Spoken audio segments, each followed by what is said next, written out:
نحمده ونصلي على رسوله الكريم اما بعد فاعوذ بالله من الشيطان الرجيم بسم الله الرحمن الرحيم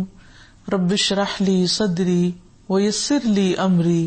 واحلل عقدة من لساني يفقهوا قولي۔ ناظرین، پروگرام اللہ کے خوبصورت نام کے ساتھ آپ کی خدمت میں حاضر ہے۔ آج ہم انشاءاللہ اللہ سبحانہ تعالیٰ کے نام الحفیظ پر بات کریں گے۔ الحفیظ جو حفاظت کرنے والا ہے، خوب حفاظت کرنے والا۔ اسی سے ملتا جلتا ایک اور نام بھی ہے الحافظ، اس کا معنی بھی ہے حفاظت کرنے والا، نگہبان۔ ہر انسان اپنی زندگی میں یہ چاہتا ہے فطرتاً کہ اس کی جان، مال، عزت، آبرو اور جو بھی چیزیں اس سے متعلق ہیں ان کی حفاظت ہو تاکہ وہ پرامن زندگی بسر کر سکے، اور اسی لیے انسان اپنے طور پر بھرپور کوشش بھی کرتا رہتا ہے اور ہر طرح کے خطرات سے خود کو محفوظ بھی رکھنے کی کوشش کرتا ہے۔ لیکن ہمیشہ یہ یاد رکھنا چاہیے کہ اصل حفاظت اللہ سبحانہ تعالیٰ کی ہے، وہ ہم سب کی حفاظت کرتا ہے، اور نہ صرف یہ کہ ہماری بلکہ اس پلانٹ پہ پائی جانے والی باقی تمام مخلوق کی بھی، نہ صرف یہ کہ اس زمین پر پائی جانے والی مخلوق کی بلکہ آسمانوں کی، اور جو آسمانوں میں ہے اور جو آسمان و زمین کے درمیان ہے، ہر ایک کی حفاظت اللہ ہی کے ذمے ہے۔ قرآن مجید میں اللہ سبحانہ وتعالی آسمان و زمین اور باقی مخلوقات کی حفاظت کے بارے میں فرماتے ہیں وَلِلَّهِ مَا فِي السَّمَاوَاتِ وَمَا فِي الْأَرْضِ وَكَانَ اللَّهُ بِكُلِّ شَيْءٍ مُحِيطًا، اور اللہ ہی کا ہے جو کچھ آسمانوں میں ہے اور جو کچھ زمین میں ہے، اور اللہ ہمیشہ سے ہر چیز کا احاطہ کرنے والا ہے، یعنی ہر چیز کے اوپر پوری نظر رکھتا ہے، ہر چیز کا اس کو خوب علم ہے، ہر چیز اس کے کنٹرول میں ہے، ہر چیز کی حفاظت وہ خود کر رہا ہے۔ جیسے کہ سورۃ سبا میں فرمایا وَرَبُّكَ عَلَى كُلِّ شَيْءٍ حَفِيظٌ، اور تیرا رب ہر چیز پر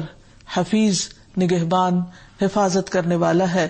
پوری طرح ان کی حفاظت کرتا ہے۔ آسمان و زمین کی حفاظت میں ہم دیکھتے ہیں کہ آیت الکرسی میں اللہ تعالیٰ فرماتے ہیں وَسِعَ كُرْسِيُّهُ السَّمَاوَاتِ وَالْأَرْضِ وَلَا يَئُودُهُ حِفْظُهُمَا وَهُوَ الْعَلِيُّ الْعَظِيمُ، اس کی کرسی آسمان و زمین کو سمائے ہوئے ہے اور اسے ان دونوں کی حفاظت تھکاتی نہیں، اور وہی سب سے بلند، سب سے بڑا ہے۔ تو یہ بھی بہت دلچسپ بات ہے، بہت حیرت کی بات ہے کہ اللہ سبحانہ وتعالی نہ صرف یہ کہ زمین و آسمان کا پیدا کرنے والا،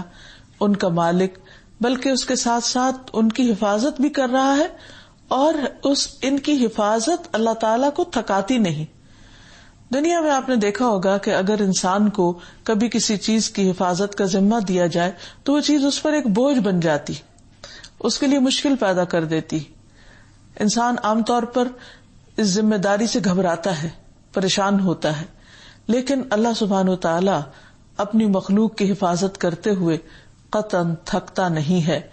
اس لیے ہمیں اپنے تمام امور کو اللہ سبحانہ وتعالی ہی کی حفاظت میں دے دینا چاہیے۔ ہر وہ چیز جس سے ہم خوف محسوس کریں، ہر وہ چیز جس سے ہمیں کوئی خطرہ ہو، کیونکہ انسان کو طرح طرح کے خطرات تو لاحق رہتے ہی ہیں، کچھ حقیقی خطرات بھی ہوتے ہیں لیکن کچھ خطرات انسان کی ذہن کی اختراع ہوتے ہیں۔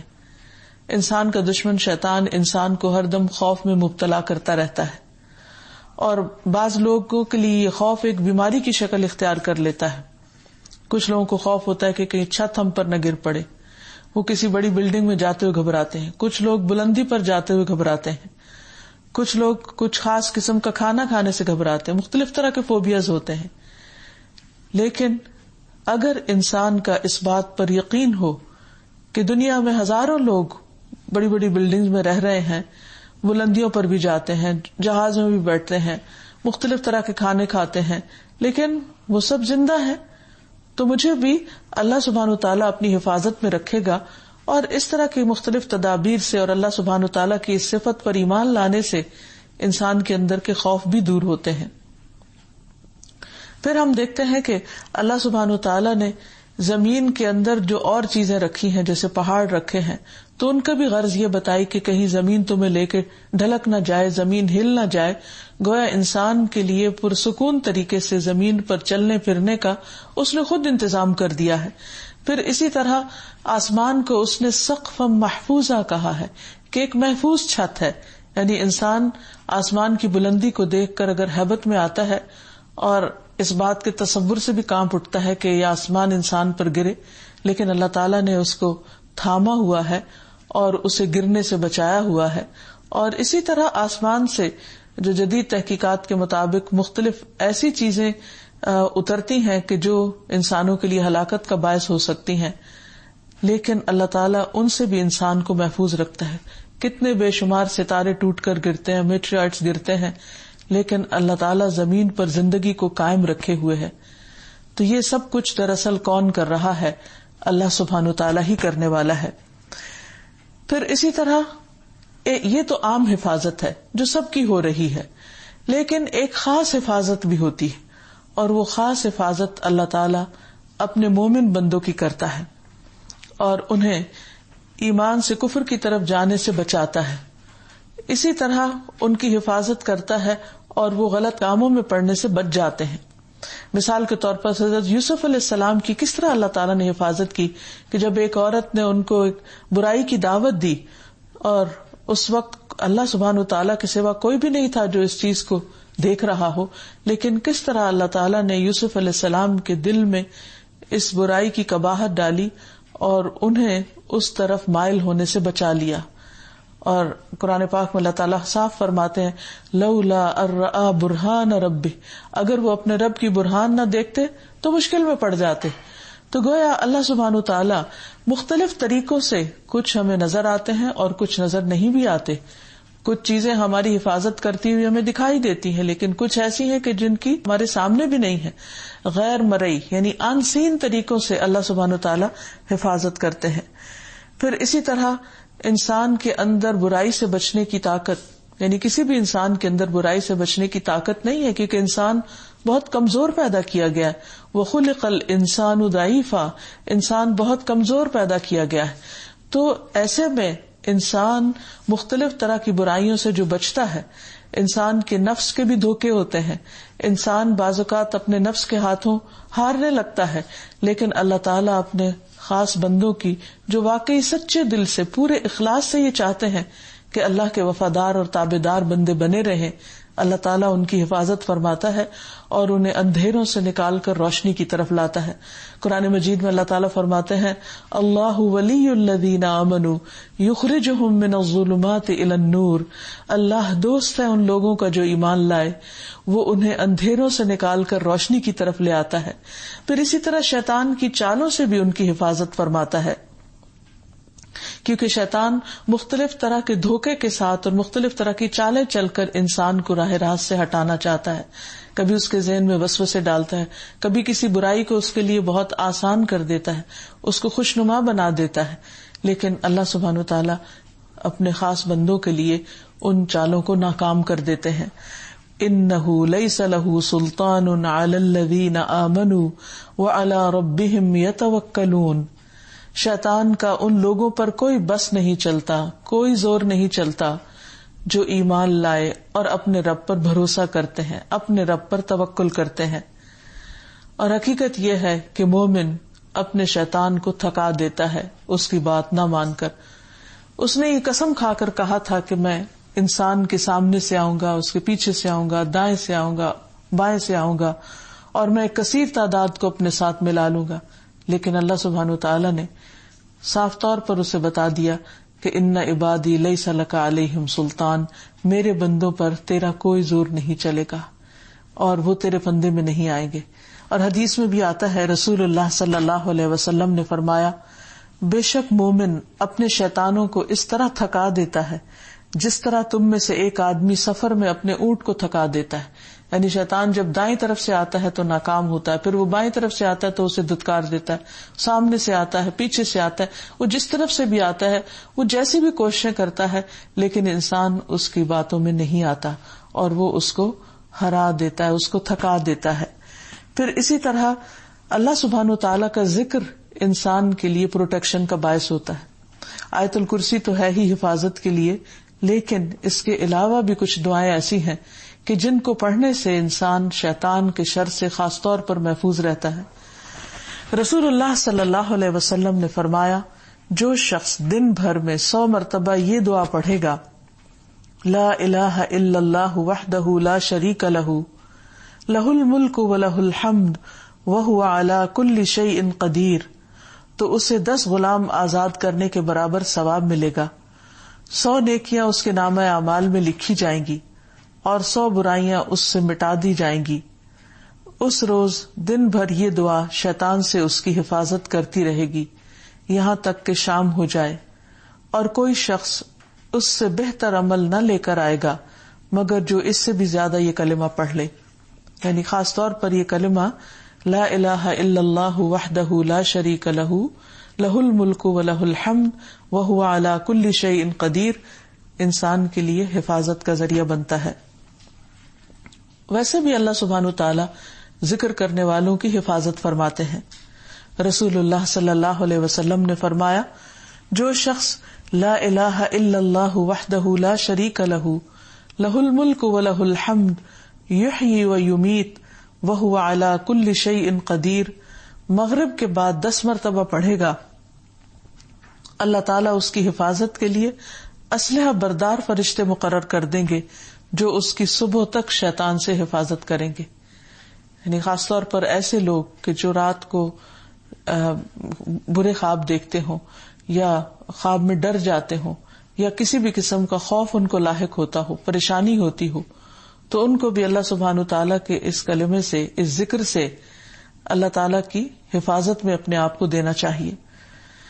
پھر اسی طرح انسان جب صحت مند ہوتا ہے، طاقتور ہوتا ہے، تو انسان یہ سمجھتا ہے کہ میں اپنی حفاظت خود کر سکتا ہوں، میں اپنے دشمن سے لڑ سکتا ہوں، میں ریزسٹ کر سکتا ہوں ہر ایول کے مقابلے میں۔ لیکن خصوصاً جب انسان بیمار ہوتا ہے، کمزور پڑتا ہے یا بڑھاپا آتا ہے، تو اس کے خوف اور اندیشے بڑھنے لگتے ہیں کہ اب میری حفاظت کون کرے گا۔ لیکن اللہ سبحانہ تعالیٰ اپنے بیمار بندوں کی بھی حفاظت فرماتا ہے۔ ابن عمر رضی اللہ عنہ سے مروی ہے کہ رسول اللہ صلی اللہ علیہ وسلم نے ارشاد فرمایا، لوگوں میں سے جس آدمی کو بھی جسمانی طور پر کوئی تکلیف پہنچتی ہے تو اللہ تعالیٰ اس کے محافظ فرشتوں کو حکم دیتا ہے کہ میرا بندہ خیر کے جتنے بھی کام کرتا ہے وہ ہر دن رات لکھتے رہو تا وقت کہ وہ میری حفاظت میں رہے۔ یعنی اللہ سبحانہ تعالیٰ اس کو اپنی حفاظت میں رکھتے ہیں اور اسی طرح اس کے اعمال کی بھی حفاظت کرتے ہیں۔ یعنی خصوصاً وہ لوگ جو اللہ سبحانہ تعالیٰ کی عبادت پابندی کے ساتھ کرتے ہیں، جو وظائف، جو اذکار، جو نمازیں، جو چیزیں وہ عام صحت کی حالت میں اپنی ریگولیرٹی کے ساتھ کرتے چلے جاتے ہیں، تو ایسے لوگ اللہ کی خصوصی حفاظت میں ہوتے ہیں، اور ان کے بیماری کی وجہ سے اگر اعمال چھٹ بھی جائیں تو بھی ان کا اجر لکھا جاتا رہتا ہے۔ پھر اسی طرح اللہ سبحانہ تعالیٰ اپنے بندوں کی تکلیف اور آزمائش کے وقت بھی حفاظت فرماتا ہے، کیونکہ وہ الحفیظ ہے، سب سے بڑھ کے حفاظت کرنے والا ہے، نگہبانی کرنے والا ہے، اور وہ جس کی چاہتا ہے غیر محسوس طریقوں سے حفاظت کرتا ہے۔ جیسے موسیٰ علیہ السلام کی والدہ نے جب ان کو ایک ٹوکرے میں ڈال کے دریا کی لہروں کے سپرد کر دیا تھا تو اس وقت حفاظت کرنے والا ان کی کون تھا؟ اللہ ہی تھا۔ پھر اسی طرح یہ دعا بھی سکھائی گئی کہ جس سے انسان ہر طرح کے آفات اور فتنوں سے بچ کر اپنے آپ کو اللہ کی پناہ میں دے دے۔ ابن عمر رضی اللہ عنہ کی حدیث میں ہے کہ بے شک رسول اللہ صلی اللہ علیہ وسلم کہا کرتے تھے، اللہم احفظنی من بین یدی ومن خلفی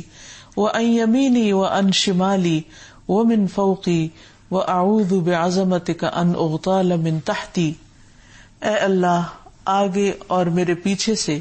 اور میرے دائیں اور میرے بائیں سے اور میرے اوپر کی جانب سے میری حفاظت فرما، اور میں آپ کی عظمت سے آپ کی پناہ میں آتا ہوں کہ مجھے نیچے سے اچک لیا جائے، یعنی زمین میں دھنسنے سے میں سنک ہونے سے بچ جاؤں۔ اسی طرح رسول اللہ صلی اللہ علیہ وسلم نے ایک اور دعا سکھائی جس کے بارے میں عثمان بن عفان رضی اللہ عنہ کہتے ہیں کہ میں نے رسول اللہ صلی اللہ علیہ وسلم سے سنا، آپ فرماتے تھے، جس نے شام کو 3 بار یہ دعا پڑھ لی اسے صبح تک اچانک مصیبت نہیں آئے گی. اور وہ دعا ہے بسم اللہ الذی لا یضر مع اسمہ شیء فی الارض ولا فی السماء وہو السمیع العلیم. اللہ کے نام سے، وہ ذات کہ اس کے نام سے کوئی چیز زمین میں ہو یا آسمان میں نقصان نہیں دے سکتی، اور وہ خوب سنتا ہے اور خوب جانتا ہے. اور جس نے صبح کے وقت یہ دعا پڑھ لی، شام تک اسے کوئی اچانک مصیبت پیش نہ آئے گی، اور جو شام کو پڑھے اسے صبح تک کوئی تکلیف نہ آئے گی. اب اس سلسلے میں کہا جاتا ہے کہ حدیث کے روایت کرنے والے ابان بن عثمان کو فالج ہو گیا. تو جو ان سے حدیث سن رہے تھے انہوں نے بڑا تعجب ظاہر کیا کہ آپ تو یہ حدیث بتا رہے ہیں لیکن آپ کو خود فالج ہے، تو آپ پر یہ مشکل کہاں سے آئی؟ تو اس پر انہوں نے کہا کیا تم مجھے دیکھتے ہو، یعنی اس سوالیہ انداز میں دیکھ رہے ہو؟ اللہ کی قسم میں نے عثمان رضی اللہ عنہ پر جھوٹ نہیں بولا، یعنی جو بات میں کہہ رہا ہوں بالکل درست کہہ رہا ہوں، اور نہ عثمان رضی اللہ عنہ نے رسول اللہ صلی اللہ علیہ وسلم پر جھوٹ بولا. لیکن جس دن مجھے یہ فالج ہوا تھا اس دن میں غصے میں تھا اور میں یہ کلمات پڑھنا بھول گیا تھا. تو اسے بھی پتہ چلتا ہے کہ جب کوئی چیز واقعی تقدیر میں لکھی ہوئی ہو تو انسان کی تقدیر غالب آ جاتی ہے اور وہ پروٹیکشن خود بخود آگے سے ہٹ جاتی ہے، وہ شیلڈ ہٹ جاتی ہے، اور اس میں بھی اللہ سبحانہ و تعالیٰ کی کوئی حکمت اور مصلحت ہوتی ہے. ورنہ انسان کے اطمینان کے لیے یہ بات کافی ہے کہ وہ اللہ کے ذکر کے ساتھ پروٹیکٹڈ ہے اور پوری طرح انشورڈ ہے. کیونکہ انسان کے اندر کا یہ احساس کہ مجھے یہ چیز نقصان نہ دے دے، یہ نقصان نہ دے دے، یہ اس کے اندر ایک انگزائٹی پیدا کرتا ہے، ایک بے چینی پیدا کرتا ہے. تو ذکر اذکار کی توفیق مل جانا ایسا ہی ہے کہ جیسے انسان کسی قلعے میں آ جائے اور اللہ سبحانہ وتعالی کی حفاظت میں آ جائے اور پھر اس کو یہ احساس ہو کہ اب مجھے کوئی کچھ نہیں کر سکتا. یہ احساس بہت بڑی نعمت ہے اور بہت بڑا اللہ سبحانہ وتعالی کا احسان ہے ہم سب پر کہ اس نے ہمیں اپنی حفاظت کے لیے وہ راہیں دکھا دی، اپنی پہچان دے دی، اپنے اس نام کی پہچان دے دی، وہ اذکار سکھا دیے کہ جن کے ذریعے ہم ان مشکلات سے بچ سکیں. پھر اسی طرح آپ دیکھیں کہ اللہ سبحانہ وتعالی ایسا الحفیظ ہے کہ جس نے نہ صرف یہ کہ ہمارے پورے وجود کی بلکہ جسم کے الگ الگ اعضاء اور خاص طور پر وہ اعضاء جو بہت نازک ہیں ان کی حفاظت کے لیے فرشتے مقرر کر رکھے ہیں. مثلاً وہ فرشتے کانوں، آنکھوں اور جلد کی حفاظت کرتے ہیں. اور پھر یہ بھی ہے کہ انسان اپنی آنکھوں سے، کانوں سے جو کچھ دیکھتا سنتا ہے وہ اس کے حق میں یا خلاف گواہیاں بھی لکھتے چلے جا رہے ہیں. اسی طرح اللہ سبحانہ وتعالی بندوں کے اعمال کی حفاظت فرماتے ہیں. قرآن مجید میں اللہ تعالیٰ فرماتے ہیں وَإِنَّ عَلَيْكُمْ لَحَافِظِينَ كِرَامًا كَاتِبِينَ يَعْلَمُونَ مَا تَفْعَلُونَ، کہ اللہ سبحانہ وتعالیٰ نے تم پر فرشتے مقرر کر رکھے ہیں جو حفاظت کرنے والے ہیں. ان علیکم لحافظین، اور وہ کیا کہلاتے ہیں؟ کرامن کاتبین، معزز کاتب ہیں. اللہ سبحانہ وتعالیٰ کے ہاں ان کا ایک مقام ہے، اور وہ اپنے علم کی بنا پر انسان کے سارے اعمال کو لکھتے چلے جاتے ہیں. یعلمون ما تفعلون، وہ جانتے ہیں جو کچھ تم کرتے ہو، یعنی تمہارے ارادوں اور خیالات، تمہاری گفتگو، تمہاری حرکات و سکنات، ہر چیز کو کمپائل کرتے چلے جا رہے ہیں اور اسی طرح لکھ رہے ہیں جیسے اللہ تعالیٰ نے ان کو حکم دیا ہے. حالانکہ اللہ سبحانہ وتعالیٰ خود بھی انسانوں پر حافظ ہے، اور جیسا کہ اللہ تعالیٰ سورۃ طارق میں فرماتے ہیں وَإِن كُلُّ نَفْسٍ لَمَّا عَلَيْهَا حَافِظٌ، کوئی نفس ایسا نہیں کہ جس پر نگہبان نہ ہو، یعنی اللہ سبحانہ وتعالیٰ کی حفاظت سب کے لیے ہے. تو انسان کے تمام طرح کے اعمال اچھے ہوں یا برے اعمال تو اللہ سبحانہ وتعالیٰ انسان کے حساب کے لیے لکھوا ہی رہا ہے، لیکن انسان کی نیکیوں کی حفاظت بھی تو اس میں بہت اہم ہے. یعنی یہ پہلو بھی بہت اہم ہے کہ انسان کی نیکیوں کی بھی حفاظت ہو رہی ہے، کہ جو اچھے کام وہ کرتا ہے ان سب کو ریکارڈ کیا جا رہا ہے، محفوظ کیا جا رہا ہے. ورنہ ہم بطور انسان اپنے ہی کیے ہوئے کاموں کو بھلا دیتے ہیں، ہمیں اپنا ماضی یاد نہیں کہ ہم کیا کچھ کر چکے ہیں. اگر کسی بھی انسان کے اچھے اعمال زیادہ ہیں اور اگر ان کو کسی نے لکھا ہی نہیں, کہیں محفوظ ہی نہیں, تو اس انسان کے ساتھ تو پھر بہت زیادتی ہو گئی. تو یہ اللہ تعالیٰ کا بہت بڑا کرم اور احسان ہے کہ ہمارے کیے ہوئے کاموں کو وہ محفوظ کروا رہا ہے اور پھر وہ ان پر جزا بھی دے گا. اسی طرح انسان کے باقی جسم کی اور باقی چیزوں کی حفاظت کے لیے جو فرشتے مقرر ہیں, ان کے بارے میں بھی اللہ تعالیٰ فرماتے ہیں لَهُ مُعَقِّبَاتٌ مِّن بَيْنِ يَدَيْهِ وَمِن خَلْفِهِ يَحْفَظُونَهُ مِنْ أَمْرِ اللَّهِ, کہ ہر شخص کے آگے اور پیچھے اللہ کے مقرر کردہ نگران ہوتے ہیں. مِن بَيْنِ يَدَيْهِ وَمِن خَلْفِهِ, جو اللہ کے حکم سے اس کی حفاظت کرتے ہیں, یعنی مختلف طرح کے شر میں پڑنے سے اور مختلف طرح کی نقصان دہ چیزوں سے بچانے کے لیے اللہ تعالیٰ کے مقرر کردہ فرشتے ہیں جو اس کی حفاظت کرتے رہتے ہیں. اور یہ فرشتے بچوں کے ساتھ بھی ہوتے ہیں اور بڑوں کے ساتھ بھی, جوانوں کے ساتھ بھی اور بوڑھوں کے ساتھ بھی. تو اس لیے انسان کو اللہ تعالیٰ کی اس صفت پر ایمان لاتے ہوئے اس کا شکر گزار بھی ہونا چاہیے. پھر اللہ تعالیٰ فرشتوں کے ذریعے جو اعمال محفوظ کراتے ہیں ان کی کچھ اور مثالیں بھی ہیں. مثلاً نمازوں کے اوقات میں فرشتے کھڑے ہو جاتے ہیں مسجدوں کے باہر. رسول اللہ صلی اللہ علیہ وسلم نے فرمایا جب جمعہ کا دن آتا ہے تو مسجد کے ہر دروازے پر فرشتے کھڑے ہو جاتے ہیں اور سب سے پہلے آنے والے اور پھر اس کے بعد آنے والوں کو نمبر وار لکھتے چلے جاتے ہیں. پھر جب امام خطبے کے لیے ممبر پر بیٹھ جاتا ہے تو یہ فرشتے اپنے رجسٹرز بند کر دیتے ہیں. تو گویا وہ انسانوں کو دیکھنے کے لیے آتے ہیں کہ کون سب سے پہلے اللہ کی عبادت کے لیے آگے آیا ہے, کیونکہ فالسابقون السابقون, اور جو لوگ ہمیشہ پہلے آتے ہیں یا جلد آنے والے ہیں اور ہمیشہ ان کے حق میں یہ گواہی لکھی جائے کہ یہ سب سے پہلے آئے یا نمبر 2 پہ آئے یا نمبر 3 پہ, تو اس سب کے لکھوانے کا بھی ایک مقصد ہے اور اس کا نتیجہ قیامت کے دن سامنے آنے والا ہے. پھر اسی طرح جب انسان گناہ کرتا ہے تو اللہ سبحانہ و تعالیٰ کی یہ رحمت ہے کہ وہ گناہ فوراً نہیں لکھا جاتا, بلکہ فرشتہ انتظار کرتا ہے کہ شاید یہ شخص توبہ کر لے. رسول اللہ صلی اللہ علیہ وسلم نے فرمایا بائیں طرف والا فرشتہ 6 گھڑیاں مسلمان گناہگار بندے سے اپنا قلم اٹھائے رکھتا ہے, پھر اگر وہ شرمندہ ہو اور اللہ سے اس گناہ کی توبہ کرے تو وہ قلم رکھ دیتا ہے, یعنی لکھتا نہیں, ورنہ ایک گناہ لکھتا ہے. پھر اسی طرح اچھی بات کہتے وقت بھی رفاع رضی اللہ عنہ سے مروی ہے کہ ایک مرتبہ ہم لوگ نبی صلی اللہ علیہ وسلم کے پیچھے نماز پڑھ رہے تھے. جب رسول اللہ صلی اللہ علیہ وسلم نے رکوع سے سر اٹھایا اور سمع اللہ لمن حمدہ کہا تو پیچھے سے ایک آدمی نے کہا ربنا لک الحمد حمدا کثیرا طیبا مبارکا فیہ. تو نماز سے فارغ ہو کر رسول اللہ صلی اللہ علیہ وسلم نے پوچھا کہ یہ کلمات ابھی کس نے کہے ہیں؟ اس آدمی نے عرض کیا کہ یا رسول اللہ صلی اللہ علیہ وسلم میں نے کہے تھے. تو رسول اللہ صلی اللہ علیہ وسلم نے فرمایا میں نے 30 سے زیادہ فرشتوں کو ایک دوسرے سے سبقت کرتے ہوئے دیکھا ہے کہ کون ان کا ثواب پہلے لکھتا ہے. تو یہ ہے فرشتوں کے ذریعے نیک بندوں کے اعمال کی حفاظت کا سلسلہ. پھر اسی طرح بیمار کا اجر.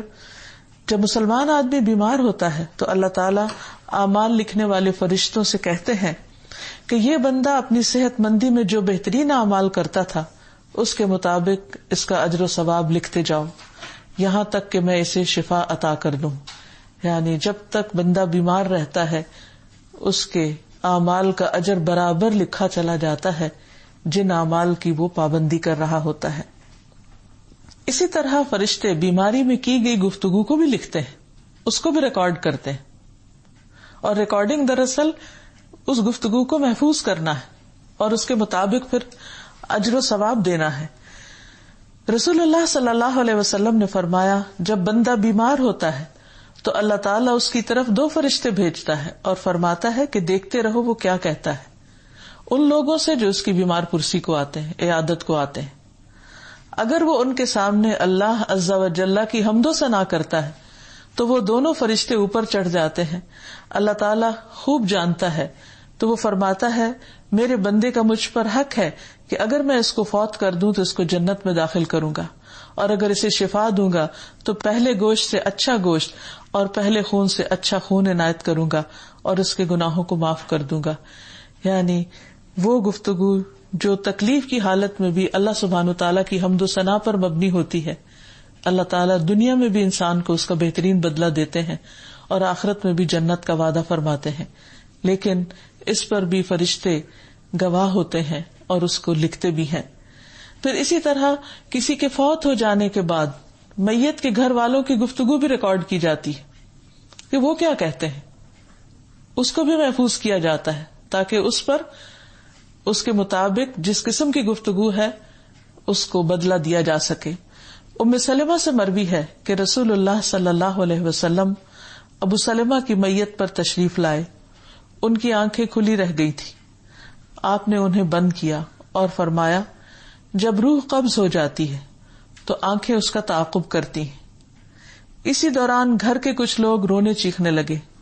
نبی صلی اللہ علیہ وسلم نے فرمایا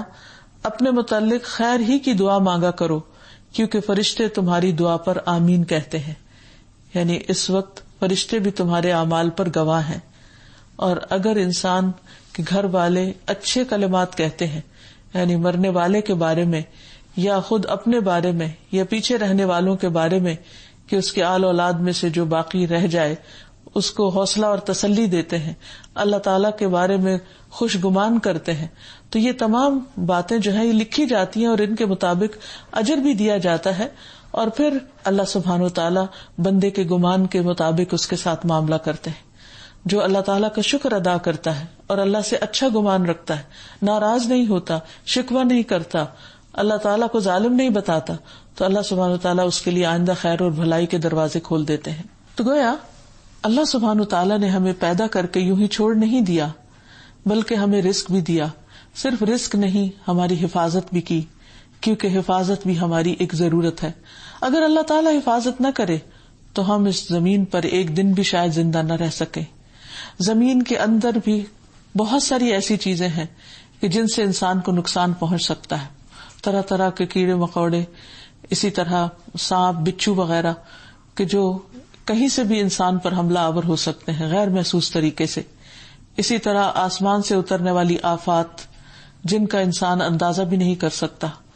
تو کس طرح اللہ سبحانہ وتعالیٰ ہمیں ان چیزوں سے محفوظ رکھتا ہے، مختلف طرح کی الٹرا وائلٹ ریز جو ہیں وہ انسان کی صحت کے لیے کس قدر نقصان دہ ہو سکتی، اور اس کو اللہ تعالیٰ نے کس طرح اوزون لیئر سے، یہ تو ہمارے کہنے کی باتیں ہیں اور معلوم نہیں اس کے علاوہ کیا کچھ انتظامات اس نے کیے ہوئے ہیں کہ ان لیئرز کے ساتھ اللہ تعالیٰ ہمیں محفوظ رکھتا ہے، اور اللہ تعالیٰ تو اسباب کے بغیر بھی حفاظت فرما سکتا ہے۔ تو جب ہمارا اللہ تعالیٰ کی اس صفت پر ایمان ہو جائے تو پھر لازم ہے کہ ہم اللہ سبحانہ وتعالیٰ کی صحیح طور پر اطاعت کرنے والے ہوں، اس کے شکر گزار ہوں، اور اپنے اندر بھی ایسی کوالٹیز پیدا کریں کہ جس سے اللہ تعالیٰ کی اس نعمت کا شکر ادا کر سکیں۔ سب سے پہلی بات تو یہ ہے کہ ہمیں اللہ سبحانہ وتعالیٰ کے دین اور شریعت کی حفاظت کرنی چاہیے، اللہ تعالیٰ کے احکامات کی حفاظت کرنی چاہیے۔ اللہ تعالیٰ نے ہمیں جس مقصد کے لیے پیدا کیا ہے اس مقصد کو پورا کرنا چاہیے، یعنی وما خلقت الجن والانس الا لیعبدون، کہ میں نے جن و انس کو اپنی عبادت کے لیے پیدا کیا ہے۔ تو پھر اس عبادت میں جو احکامات ملے ہیں ہم کو، جن چیزوں کی فرما برداری اور پابندی لازم ہے، ان پر ہم عمل کرنے والے ہوں۔ اس سلسلے میں ہم دیکھتے ہیں کہ اللہ تعالیٰ کے جو محبوب بندے ہیں، جن سے اللہ تعالیٰ نے جنت کا وعدہ کر رکھا ہے اور جن کے جان و مال کے بدلے انہیں جنت دے رکھی ہے، یا جو جنت کے خریدار ہیں، ان کی صفات ہیں۔ اللہ تعالیٰ فرما رہے ہیں کہ التائبون العابدون الحامدون السائحون الراکعون الساجدون الآمرون بالمعروف والناہون عن المنکر والحافظون لحدود اللہ وبشر المؤمنین۔ وہ مومن جن سے اللہ نے جنت کا وعدہ کر رکھا ہے، کون ہے وہ؟ توبہ کرنے والے، عبادت کرنے والے،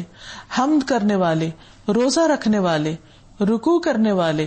سجدہ کرنے والے، نیکی کا حکم دینے والے، برائی سے منع کرنے والے، اور اللہ کی حدوں کی حفاظت کرنے والے۔ یعنی اللہ تعالیٰ نے ان کے لیے جو باؤنڈریز مقرر کر رکھی ہیں، حلال و حرام کے جو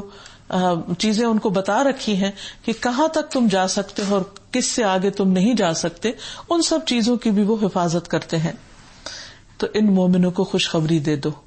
یعنی صرف عبادت کر لینا ہی کافی نہیں، صرف اچھے کام کر لینا ہی کافی نہیں، بلکہ اس کے ساتھ ساتھ توبہ استغفار بھی ضروری ہے،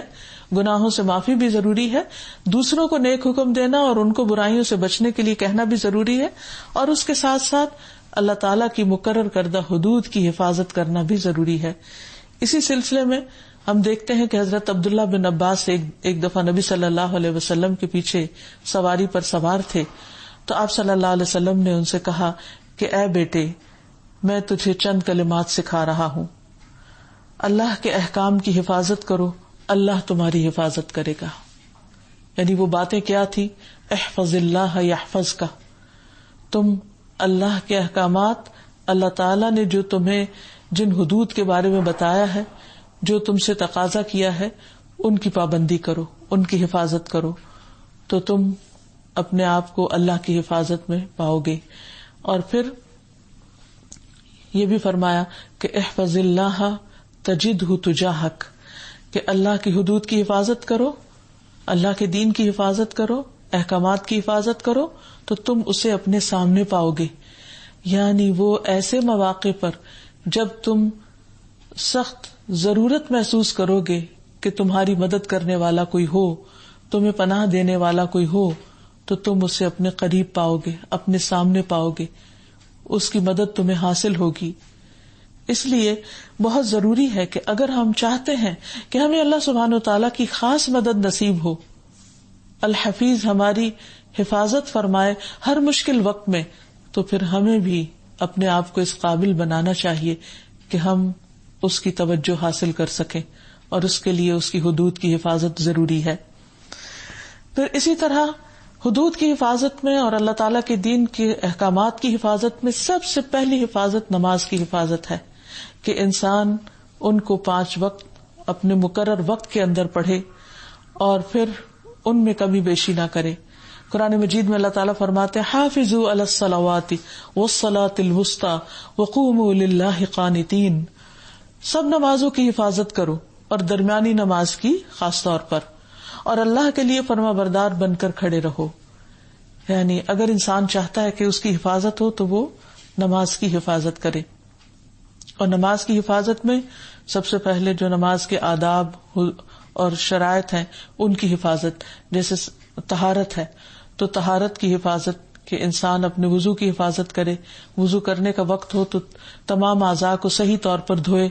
جس طریقے سے وضو کرنا سکھایا گیا اس طریقے کی پابندی کرے، اپنے من مانے طریقے نہ نکالے. پھر اسی طرح نماز کے لیے جو اور شرائط ہیں کہ لباس پاک ہو، جسم پاک ہو، قبلہ کی طرف رخ کیا ہو، اور خشوع و خضوع کے ساتھ نماز ادا کرے. تو یہ تمام چیزیں نمازوں کی حفاظت میں آتی ہیں. انہی کے بارے میں اللہ تعالیٰ فرماتے ہیں وَهُمْ عَلَىٰ صَلَاتِهِمْ يُحَافِظُونَ. اسی طرح ظہر سے پہلے کی سنتوں کی حفاظت، اس پر بھی بہت اجر ہے. بعض لوگ فرائض تو پڑھ لیتے ہیں لیکن سنتوں کی پابندی نہیں کرتے. رسول اللہ صلی اللہ علیہ وسلم نے فرمایا جو شخص ظہر سے پہلے 4 رکعت اور بعد میں 4 رکعت کی حفاظت کرے گا اس پر جہنم حرام ہو جائے گی. اسی طرح خصوصی طور پر عصر کی نماز کی حفاظت. پھر باقی چیزوں میں انسان اپنی زبان کی حفاظت کرے، کیونکہ زبان سے نکلے ہوئے غلط الفاظ انسان کے لیے ہلاکت کا باعث ہیں. پھر اپنی نگاہوں کی حفاظت کرے، اپنی شرمگاہ کی حفاظت کرے. خاص طور پر خواتین کے لیے آتا ہے کہ فالصالحات قانتات حافظات للغیب بما حفظ اللہ، کہ نیک عورتیں شوہروں کی فرما بردار ہوتی ہیں، ان کی غیر موجودگی میں حفاظت کرنے والی ہیں، اس لیے کہ اللہ نے انہیں محفوظ رکھا ہے. تو مومن عورتیں خصوصاً اپنی شرم و حیا کی حفاظت کرنے والی ہوں. پھر اسی طرح اپنے ماتحت لوگوں کی حفاظت کی جائے، کیونکہ ہر ذمہ دار نگران ہے اور اس سے اس کی رعایا کے بارے میں پوچھا جائے گا. پھر اسی طرح قرآن مجید کی حفاظت، یعنی اگر یاد کر رکھا ہے تو اسے بھلائے نہیں. پھر اسی طرح قرآن مجید کے کچھ حصوں کو اپنے دل میں محفوظ کرنے والا ہو انسان، کیونکہ وہ دل جس میں قرآن نہیں وہ دل ایک ویران دل کی طرح ہے. پھر اسی طرح یہ کہ ان تمام اعمال کے بارے میں معلومات حاصل کرے کہ جن سے انسان اللہ کی حفاظت میں آ جاتا ہے. مثلاً گھر کے اندر داخل ہوتے وقت اگر انسان سلام کرتا ہے تو ایسا شخص اللہ کی امان میں ہوتا ہے. پھر اللہ کے راستے میں نکلنے والے وہ بھی اللہ کی حفاظت میں ہوتے ہیں. اور پھر انسان اپنے آپ کو، اپنے اہل و عیال کو، اپنے گھر بار اور مال کو، ہر چیز کو اللہ کی حفاظت میں دے. جب کوئی سفر پر نکلے تو سفر پہ نکلنے والا پیچھے والوں کو اللہ کی حفاظت میں دے، باقی رہنے والوں کو، اور جو الوداع کہنے والے ہیں وہ جانے والے کو اللہ کی حفاظت میں دے. اسی طرح رات کو سوتے وقت ایسی دعائیں پڑھی جائیں جو مسنون ہیں، جن کے پڑھنے سے حفاظت کا وعدہ کیا گیا ہے، ان کو پڑھنا نہ بھولے. اللہ سبحانہ تعالیٰ کے اس نام کو جاننے کے بعد انسان کے لیے یہ بھی لازم ہے کہ وہ ان دعاؤں کا بطور خاص اہتمام کرے کہ جس سے انسان کی حفاظت ہوتی، جس میں صبح و شام کی دعائیں بھی ہیں، رات کو سوتے وقت کے اذکار بھی ہیں، اور دیگر مواقع کی بھی دعائیں ہیں. پھر اس میں انسان کس کس چیز کے شر سے پناہ مانگے؟ ہر چیز کے شر سے، جس میں خود اس کا اپنا نفس، اپنے ذات، شیطان، دیگر انسان اور باقی مخلوقات ہیں. اور خصوصاً اپنے اچھے خاتمے کی دعا مانگے، بری موت سے حفاظت کے لیے دعا کرے، بری بیماریوں سے حفاظت کی دعا کرے، اپنے نفس کے شر سے بچنے کی حفاظت کی دعا کرے، جنات کے شر سے بچنے کے لیے دعا کرے، اور آخر میں انسان اللہ تعالیٰ کا ہمیشہ شکر گزار رہے کہ جس نے ہمیں یہ سب کچھ سکھایا. وآخر دعوانا ان الحمد للہ رب العالمین.